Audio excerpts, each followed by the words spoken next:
Kumusta po? Opo kayo, Nay. Salamat, Nay, sa pagbisita. Lalo po ako, nagpapasalamat po ako at hindi po kayo nakikita sa tanang buhay ko. May po lang kayo nakikita. Oh, sinali mo. Sa litrato ko po lang kayo nakikita. Kinikilig ako sa mga sinasabi niyo po, Nay. Salamat po. Walang ano man. Sandali ako. May bibigyan ako kay Nanay.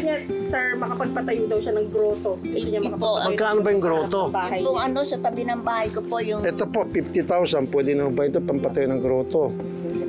Ang pinulang po, babalik ako sa inyo. Sige, pwede. Bilang po ng bahay ko. May bakod po namang bahay ko.